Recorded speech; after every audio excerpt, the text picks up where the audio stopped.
Historia del mundo, de la prehistoria a nuestros días, por John Morris Roberts. 3. Libro 1. Antes de la historia. 2. El Homo sapiens.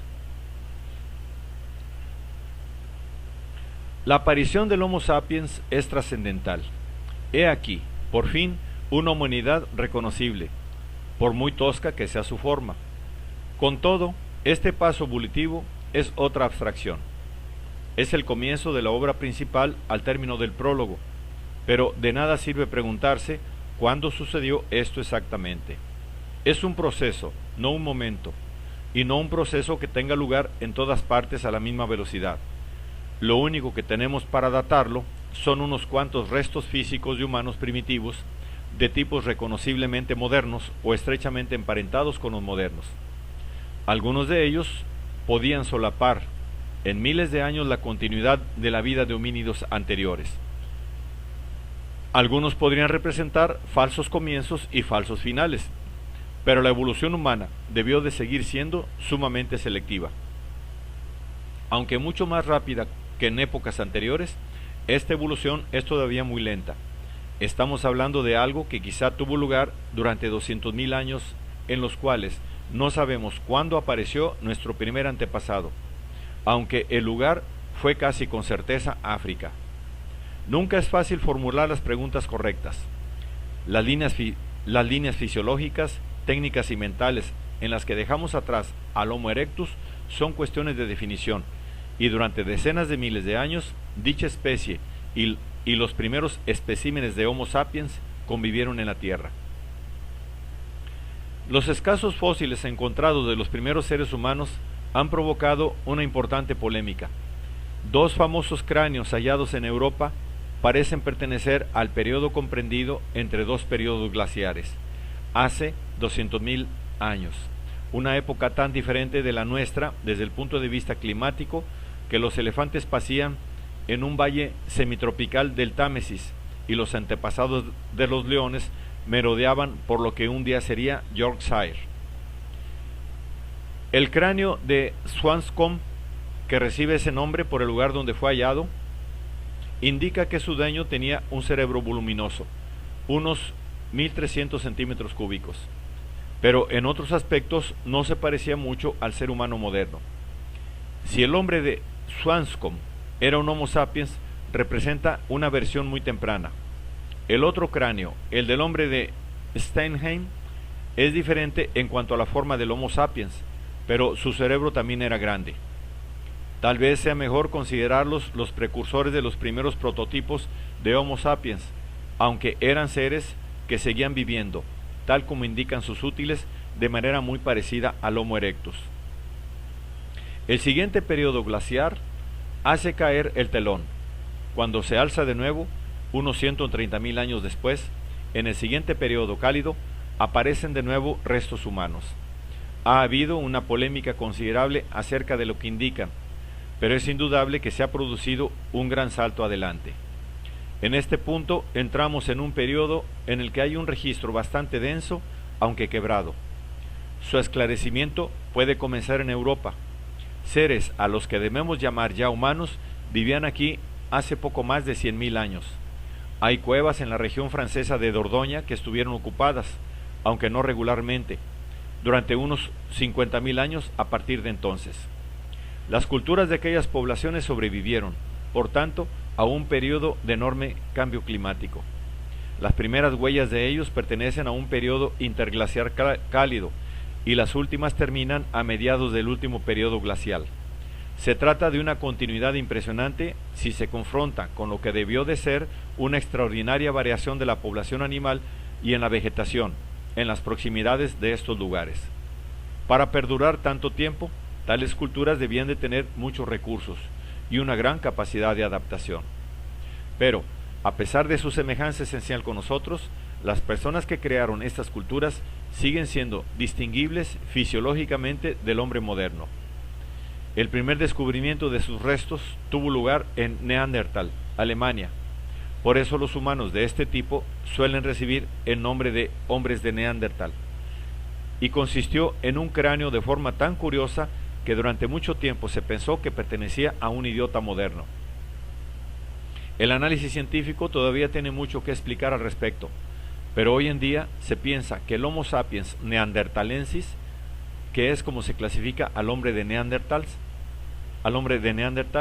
tenía su origen último en una temprana expansión desde África de formas avanzadas de Homo erectus, posiblemente hace 700.000 años.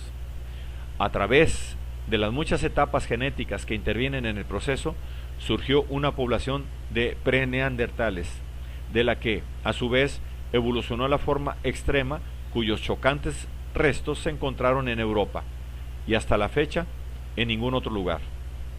Este desarrollo especial ha sido interpretado por algunos como una subespecie de Neandertal, quizá aislada por algún accidente de la glaciación. Han aparecido pruebas de la existencia de otros neandertales en lugares como Marruecos, el norte de Sahara, el Monte Carmelo de Palestina y otros puntos de Oriente Próximo e Irán. También han sido localizados en Asia Central y China, donde los ejemplares más antiguos pueden remontarse a algo así como 200 milenios. Evidentemente fue durante mucho tiempo una especie de éxito. Hace 80.000 años, los objetos fabricados por neandertales se habían difundido por toda Eurasia, aunque con diferencias de técnica y forma. Sin embargo, en diversos lugares se ha identificado tecnología de hace más de 100.000 años asociada a otras formas de humanos anatómicamente modernos, como denominan los estudios a otros seres evolucionados a partir de formas avanzadas de Homo erectus, que, por otra parte, alcanzó mayor difusión que la de los neandertales.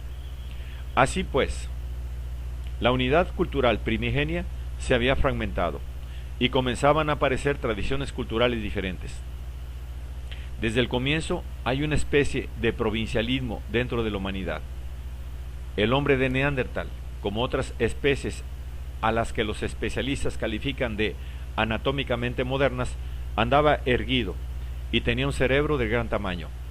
Aunque en otros aspectos era más primitivo que la subespecie a la que pertenecemos, Homo sapiens sapiens, como la conjetura acerca del primer cráneo sugiere, representa no obstante un gran avance evolutivo y muestra una nueva complejidad mental que todavía apenas puede captarse, y menos aún medirse.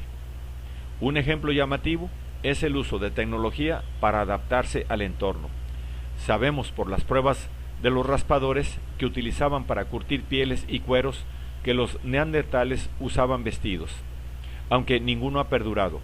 La antigüedad del cuerpo vestido más antiguo que se ha descubierto hasta la fecha en Rusia ha sido calculada en unos 35.000 años aproximadamente. Fue un avance importante en la manipulación del entorno, aunque no puede compararse con la excepcionalidad de la aparición del enterramiento formal en el periodo de Neandertal. El acto del enterramiento en sí mismo es trascendental para la arqueología. Las tumbas son de enorme importancia debido a los objetos de la sociedad antigua que conservan, pero las tumbas de Neandertal proporcionan más que esto. También contienen las primeras pruebas de rituales o ceremonias. En este sentido, es muy difícil controlar la especulación. Quizá algún antiguo totemismo explique el círculo de cuernos dentro del cual fue enterrado un niño de Neandertal cerca de Samarcanda. Las conjeturas son estimuladas asimismo por una visión fugaz de la comunidad primitiva del norte de Irak, que salió un día a recoger los montones de flores y de hierbas silvestres que finalmente sirvieron de lecho y rodearon al compañero muerto al que se quería honrar de este modo. Algunos autores han señalado que el enterramiento realizado con todo cuidado podría reflejar una nueva preocupación por el individuo, que fue uno de los resultados de la mayor interdependencia del grupo por el renovado periodo glacial. Esto podría haber intensificado el sentimiento de pérdida cuando un miembro moría, y también podría señalar algo más. Se ha encontrado el esqueleto de un hombre de Neandertal que había perdido el brazo derecho antes de morir. Tenía que depender en gran medida de los demás, y era mantenido por el grupo a pesar de su impedimento. Más arriesgada aún es la sugerencia de que el enterramiento ritualizado supone alguna visión de otra vida. Si esto fuera cierto, atestiguaría un enorme poder de abstracción de los homínidos, así como los orígenes de uno de los mitos más extraordinarios y duraderos, el que dice que la vida es una ilusión, que la realidad habita, invisible en otra parte, que las cosas no son lo que parecen. Sin ir tan lejos, al menos es posible admitir que un cambio trascendental está en marcha. Al igual que los indicios de rituales con animales, que las cuevas de neandertales también ofrecen aquí y allá, el enterramiento cuidadoso podría señalar un nuevo intento de dominar el entorno. El cerebro humano debía de ser capaz, ya, de discernir preguntas a las que deseaba responder y quizá de proporcionar respuestas en forma de rituales. Ligera, tímida, torpemente, por mucho que la describamos y por muy bien en mantillas que pudiera estar todavía, la mente humana está en marcha. El más grande de todos los viajes de exploración ha comenzado. El hombre de Neandertal también proporciona las primeras pruebas de otra gran intuición, la guerra, que podría haberse practicado junto con el canibalismo, que estaba dirigido aparentemente a devorar el cerebro de las víctimas. La analogía con sociedades posteriores sugiere que aquí tenemos de nuevo el comienzo de cierta conceptualización acerca de un alma o espíritu. Tales actos están dirigidos a veces a adquirir el poder mágico o espiritual de los vencidos. Sin embargo, cualquiera que sea la magnitud del paso evolutivo que los neandertales representan, al final fracasaron como subespecie. Tras un éxito prolongado y generalizado, no fueron al final los herederos de la Tierra. De hecho, los neandertales supervivientes fueron vencidos genéticamente por la estirpe del Homo sapiens, que al final fue la dominante, aunque nada sabemos sobre las razones que motivaron la derrota de los primeros. Tampoco podemos saber hasta qué punto, en su caso, esta fue mitigada por cierto grado de transmisión genética a través de la mezcla de razas. El sucesor del hombre de Neandertal y de las formas humanas arcaicas entre las que apareció este fue el Homo sapiens sapiens, a la que pertenecemos. Su éxito biológico fue tan excepcional que se extendió por toda Eurasia en los 100.000 años aproximados que siguieron a su primera aparición en África, datada hace unos 135.000 años, y posteriormente por todo el mundo. Los miembros de esta especie tenían un parecido identificable con los seres humanos modernos, como un rostro más pequeño, un cráneo más ligero y extremidades más rectas que el hombre de Neandertal. Desde África se dirigieron al Mediterráneo oriental y Oriente Próximo, desde donde avanzaron hacia la parte de Extremo Oriente y llegaron por fin a Australasia aproximadamente en el año 40.000 a.C. Para entonces ya habían empezado a colonizar Europa, donde convivirían durante miles de años junto con los neandertales. En el año 15.000 a.C. cruzaron un puente terrestre que salvaba lo que luego sería el estrecho de Bering para entrar en América. De todas formas, todavía existen muchas lagunas en la explicación del tiempo y el patrón de difusión del Homo sapiens sapiens, de modo que los paleoantropólogos son cautos. No les gusta afirmar que los restos fósiles de más de unos 30.000 años de antigüedad son de Homo sapiens sapiens. No obstante, es evidente que entre hace unos 50.000 años y el final del último periodo glacial, hacia el 9.000 a.C., aparecen por fin abundantes pruebas de seres humanos de tipo moderno. Este periodo se llama normalmente Paleolítico Superior. Paleolítico es un término que deriva de las palabras griegas que significan piedras antiguas.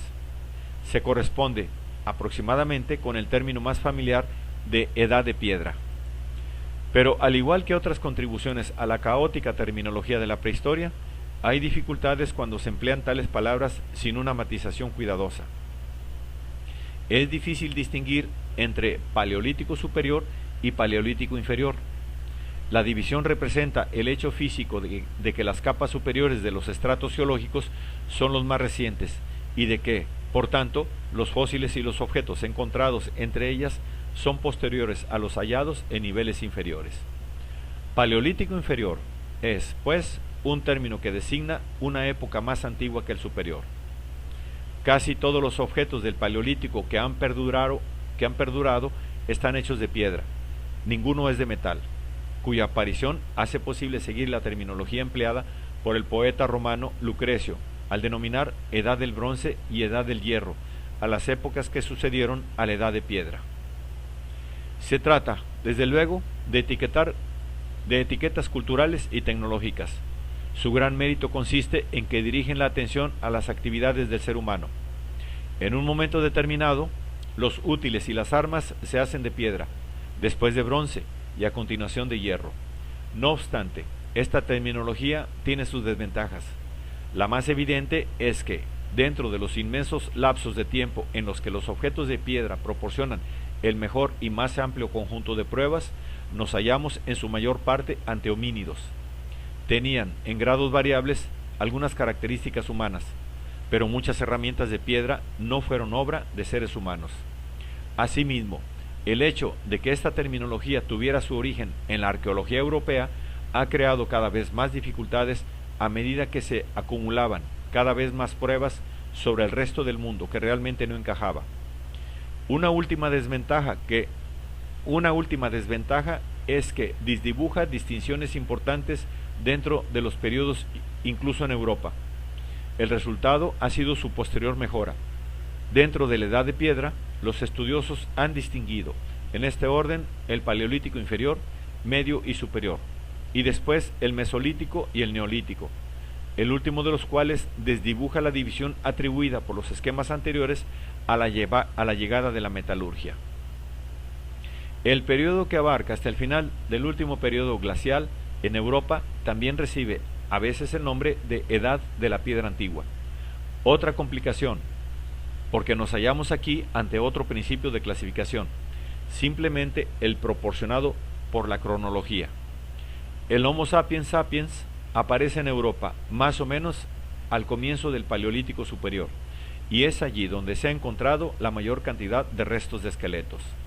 En estas pruebas concluyentes es en lo que se ha basado la distinción de la especie. El clima de la prehistoria humana no fue constante, aunque normalmente era frío. Hubo importantes fluctuaciones entre las que probablemente figuró el intenso comienzo, hace unos 20.000 años, de las condiciones más frías de 1.000.000 de años, de las condiciones más frías en 1.000.000 de años. Tales variaciones climáticas ejercían todavía un gran poder determinante en la evolución de la sociedad. Fue quizá hacia 30.000 años cuando hicieron posible que el ser humano llegase por vez primera a América, cruzando desde Asia por algún lugar de la región que hoy es el estrecho de Bering, por un enlace proporcionado por el hielo o quizá por la tierra que había dejado al descubierto debido a que los casquetes glaciares retenían gran parte del agua marina y por tanto el nivel del mar era muy inferior. Estos seres avanzaron hacia el sur durante miles de años siguiendo a la caza que les había atraído al último continente deshabitado. América fue poblada desde el principio por inmigrantes, pero los casquetes glaciares también se retiraron, causando enormes transformaciones en las costas, las rutas y los suministros de alimentos. Todo sucedía como había ocurrido desde siempre, pero en esta ocasión con una diferencia decisiva. El ser humano estaba allí. Un nuevo orden de inteligencia estaba disponible para utilizar nuevos y crecientes recursos a fin de hacer frente al cambio del medio. Se había iniciado el paso a la historia, cuando la acción humana consciente para controlar el entorno será cada vez más eficaz. Los investigadores se han esforzado por clasificar, para este periodo en Europa, culturas identificadas por sus utensilios. Hablar de paso a la historia podría parecer exagerado en vista de los recursos que poseían los primeros hombres, a juzgar por sus utensilios y sus armas. Pero estos dan idea ya de una inmensa gama de capacidades si los comparamos con los de sus predecesores. Las herramientas básicas del Homo sapiens eran de piedra, pero estaban hechas con fines mucho más precisos que los utensilios anteriores y se elaboraban de manera distinta, desprendiendo lascas de un núcleo cuidadosamente preparado. Su variedad y grado de elaboración son otro signo de la creciente aceleración de la evolución humana. También comenzaron a utilizarse nuevos materiales en el Paleolítico superior, al añadirse el hueso y el asta a la madera y el sílex de los anteriores talleres de herramientas y armas. Estos materiales proporcionaron nuevas posibilidades de manufactura. La aguja de hueso supuso un gran avance para la confección. y la técnica de extraer lascas por presión permitió a algunos trabajadores especializados conseguir hojas de sílex tan finas y delicadas que no parecían útiles de trabajo. También hizo su aparición el primer material hecho por el hombre, una mezcla de arcilla y hueso triturado. Las armas en particular fueron mejoradas. A finales del Paleolítico Superior se observa una tendencia a producir pequeños objetos de sílex en formas geométricas regulares que indican la fabricación de puntas de lanza más complejas. En la misma época tuvo lugar la invención y propagación del propulsor o lanzador de dardos, del arco y la flecha, y del arpón provisto de lengüetas, utilizados primero para cazar mamíferos y después para capturar peces. Este último aspecto indica una extensión de la caza, y por tanto de los recursos, al agua. Mucho antes de que esto ocurriera, tal vez hace 600.000 años, los homínidos recogían moluscos para alimentarse, en China y sin duda en otros lugares. Al disponer de arpones y quizá de utensilios más perecederos como redes y sedales, podían explotarse ahora nuevas y más ricas fuentes de alimento acuáticas, algunas creadas por los cambios de temperatura del último periodo glacial. Y esto condujo a éxitos en la caza, posiblemente asociados al desarrollo de los bosques en las fases posglaciales, así como a un conocimiento de los movimientos del reno y de los bóvidos salvajes. La prueba más extraordinaria y misteriosa de cuantas han sobrevivido a los humanos del Paleolítico Superior es su arte. Es la primera de cuya existencia podemos estar seguros. Es posible que los humanos, e incluso los seres de apariencia humana de épocas anteriores, realizasen figuras arañando en el barro, que se pintarrajearan el cuerpo, que se movieran rítmicamente en la danza o que extendieran flores formando dibujos, pero nada sabemos de tales cosas porque nada ha perdurado de ellas, si es que alguna vez sucedieron. Alguno de aquellos seres se tomó la molestia de acumular pequeñas cantidades de ocre rojo hace 40.000 o 60.000 años, pero no sabemos con qué fin lo hizo. Se ha señalado que 2 muescas en una lápida de Neandertal son las manifestaciones artísticas más antiguas que se han conservado, pero las primeras pruebas abundantes y fehacientes aparecen en Europa hace unos 35.000 años. Después aumentan espectacularmente, hasta que nos hallamos en presencia de un arte consciente cuyos mayores logros técnicos y estéticos aparecen, sin previo aviso ni antecedentes, ya casi maduros. La situación continúa así durante miles de años, hasta que este arte desaparece.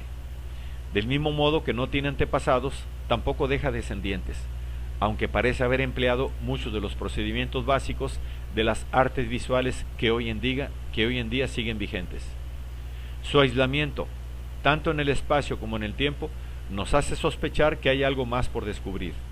En África abundan las cuevas con pinturas y grabados prehistóricos con una antigüedad que se remonta a hace 27.000 años y que continúa hasta finales del siglo XIX.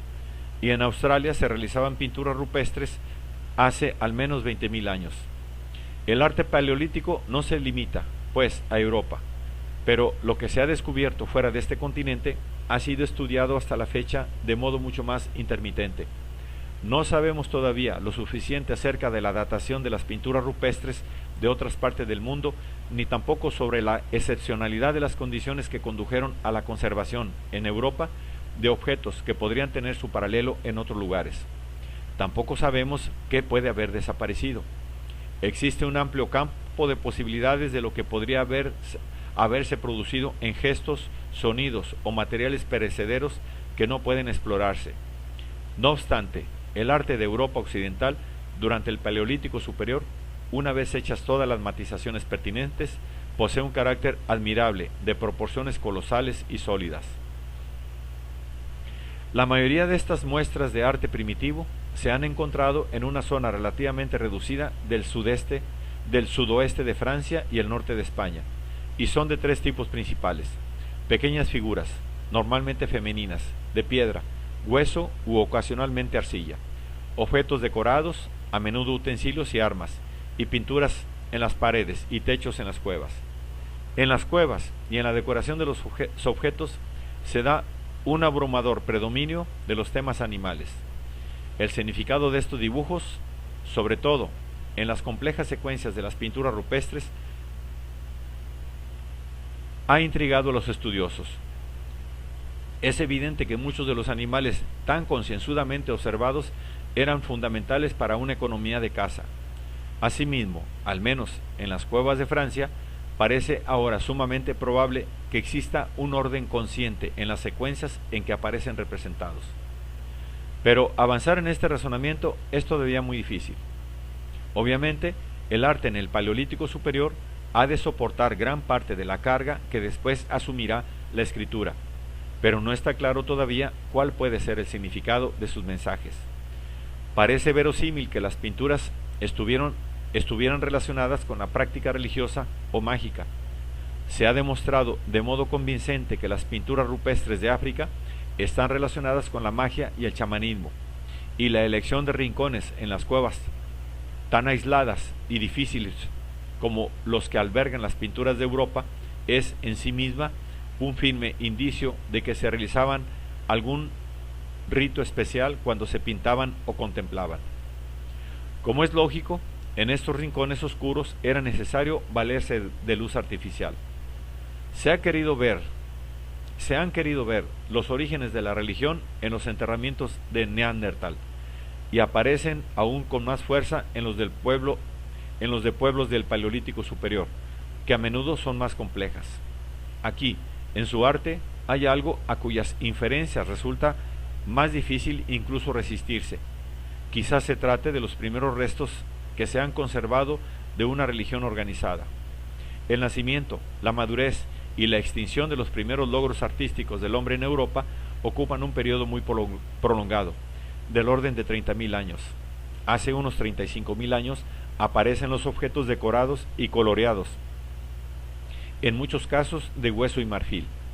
Más adelante, unos 15 milenios después, llegamos al arte figurativo, y poco después a la cumbre del logro estético prehistórico, los grandes santuarios, así se los ha llamado, rupestres, decorados con pinturas e incisiones, con sus cortejos de animales y sus misteriosas formas simbólicas repetidas. Esta fase de apogeo duró unos 5.000 años, un periodo asombrosamente prolongado para el mantenimiento de un estilo y un contenido tan constantes. Un periodo tan largo, casi tanto como la historia de la civilización en este planeta, ilustra la lentitud del cambio de la tradición en la antigüedad y su impermeabilidad a las influencias exteriores. Es posible que esto sea también un indicio del aislamiento geográfico de las culturas prehistóricas. La última fase que se ha distinguido en este arte se remonta en la historia hasta el 9000 a.C. En ella, el ciervo sustituye cada vez más a los demás animales como motivo pictórico, sin duda como reflejo de la desaparición del reno y del mamut con la retirada de los hielos, antes de que una eclosión final de útiles y armas profusamente decoradas ponga fin al gran logro artístico de Europa. En la época siguiente no se produjo nada que se le acercara en magnitud o calidad. Los mejores vestigios que han llegado hasta nosotros son unos cuantos guijarros decorados.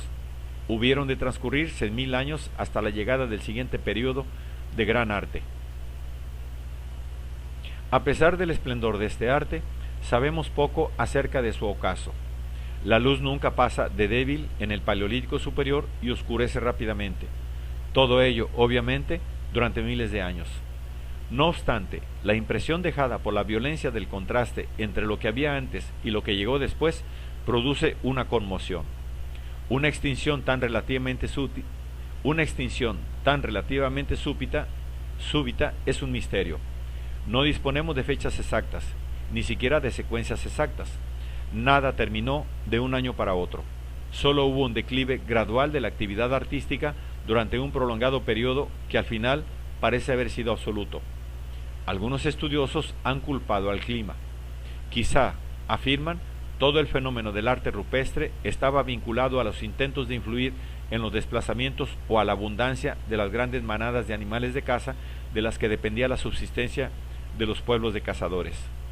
A medida que el último periodo glacial perdía fuerza y el reno se retiraba un poco todos los años, los seres humanos buscaron técnicas nuevas y mágicas para manipularlos, pero gradualmente, a medida que las capas de hielo se retiraban cada vez más, desaparecía un entorno al que habían logrado adaptarse, y al mismo tiempo desaparecía la esperanza de influir en la naturaleza.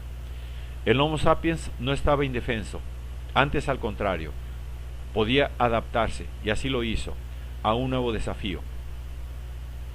Pero durante algún tiempo, una de las consecuencias de la adaptación fue un empobrecimiento cultural, el abandono de su primer arte. Es fácil ver mucha fantasía en esta especulación, pero difícil contener la emoción que produce un logro tan asombroso. Se ha dicho que las grandes secuencias de cuevas son las catedrales del mundo del Paleolítico, y semejantes metáforas están justificadas si el nivel de logro y la magnitud de la obra emprendida se comparan con las pruebas de que disponemos de los triunfos anteriores del hombre. Con el primer gran arte, los homínidos quedan muy atrás, y tenemos pruebas inequívocas del poder de la mente humana. Muchos de los datos que conocemos sobre el Paleolítico superior confirman la sensación de que los cambios genéticos decisivos están detrás y de que la evolución es ahora un fenómeno mental y social.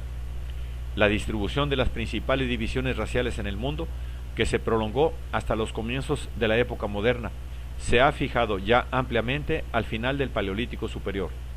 Las divisiones geográficas y climáticas habían producido especializaciones en el Homo sapiens, en lo referente a la pigmentación de la piel, las características capilares, la forma del cráneo y la estructura de los huesos de la cara. En los restos más antiguos de Homo sapiens que se han encontrado en China, pueden apreciarse las características mongoloides. Los principales grupos raciales están establecidos en el 10.000 a.C. En términos generales, en las zonas que dominaron hasta el gran asentamiento de las razas caucasianas, que fue uno de los aspectos del ascenso de la civilización europea al dominio del mundo a partir del año 1500. El mundo se estaba llenando durante la edad de la piedra antigua. El hombre penetró por fin en los continentes vírgenes. Pueblos mongoloides se extendieron por América y llegaron a Patagonia antes del 6000 a.C.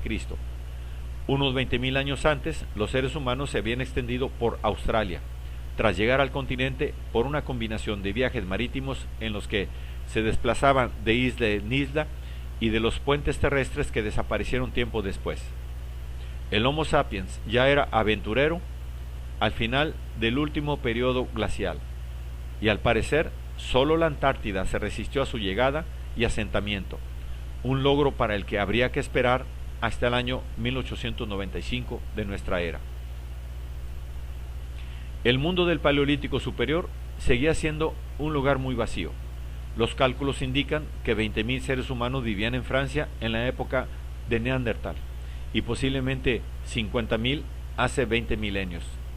Es probable que entonces hubiera en todo el mundo unos 10 millones de seres humanos.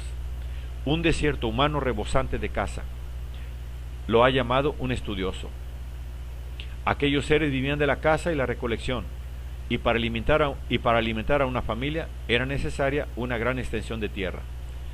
Por muy cuestionables que tales cifras puedan ser, si se admite que son de este orden de magnitud, no es difícil entender que siguen significando un cambio cultural muy lento. Pero, por muy acelerado que pueda parecer el avance del hombre en la edad de piedra, en la edad de la piedra antigua, y por mucho más versátil que se esté volviendo, todavía requiere miles de años transmitir sus enseñanzas a través de las barreras de la geografía y la división social. Al fin y al cabo, un hombre podía vivir toda su vida sin conocer jamás a ningún individuo perteneciente a otro grupo o tribu, y mucho menos a otra cultura. Las divisiones que ya existían entre los diferentes grupos de Homo sapiens abren una época histórica cuya tendencia se dirigía íntegramente hacia la distinción cultural, cuando no al aislamiento de un grupo respecto de otro, y esta inclinación aumentó la variedad humana hasta que fue invertida por las fuerzas técnicas y políticas en tiempos muy recientes. En cuanto a los grupos en los que vivía el ser humano del Paleolítico superior, es mucho lo que aún queda por saber. Lo que está claro es que eran más grandes que los de épocas anteriores y también más sedentarios.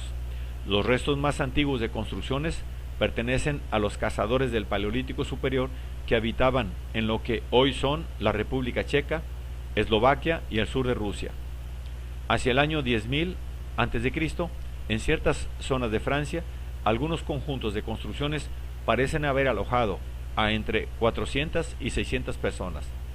Pero, a juzgar por el registro arqueológico, esto no era lo habitual. Así pues, es probable que existiera algo parecido a la tribu, aunque es prácticamente imposible hablar acerca de su organización y sus jerarquías. Lo único que está claro es que la especialización en función del sexo continuó en la edad de la piedra antigua, a medida que la caza se volvía más compleja y sus destrezas más exigentes, y que los asentamientos proporcionaban nuevas posibilidades de recolección de plantas por parte de las mujeres. No obstante, por muy imprecisa que sea su imagen, la tierra al final de la edad de la piedra antigua resulta familiar ante nuestros ojos en algunos aspectos importantes. Todavía debían tener lugar algunos cambios geológicos.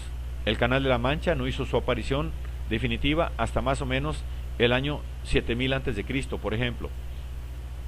Pero hemos vivido en un periodo de relativa estabilidad topográfica que ha conservado las principales formas del mundo de hacia el año 9000 a.C. Ese mundo era ya con firmeza el mundo del hombre. Gracias a la adquisición de sus propias habilidades para la fabricación de útiles, el uso de materiales naturales para construir refugios, a la domesticación del fuego, a la caza y al aprovechamiento de otros animales, los descendientes de los primates que bajaron de los árboles habían alcanzado hacía tiempo un grado importante de independencia de los ritmos de la naturaleza. Esto les había llevado a un nivel de organización social lo bastante elevado como para acometer importantes obras cooperativas. Sus necesidades habían provocado la diferenciación económica entre los sexos. La lucha con estos y otros problemas materiales había conducido a la transmisión de ideas a través del habla, a la invención de prácticas e ideas rituales que se hallan en las raíces de la religión y finalmente a un gran arte. Se ha llegado a afirmar que el ser humano del Paleolítico Superior tenía un calendario lunar. Los humanos que dejan la prehistoria son ya seres conceptualizadores, dotados de intelecto y de la facultad de objetivar y abstraer.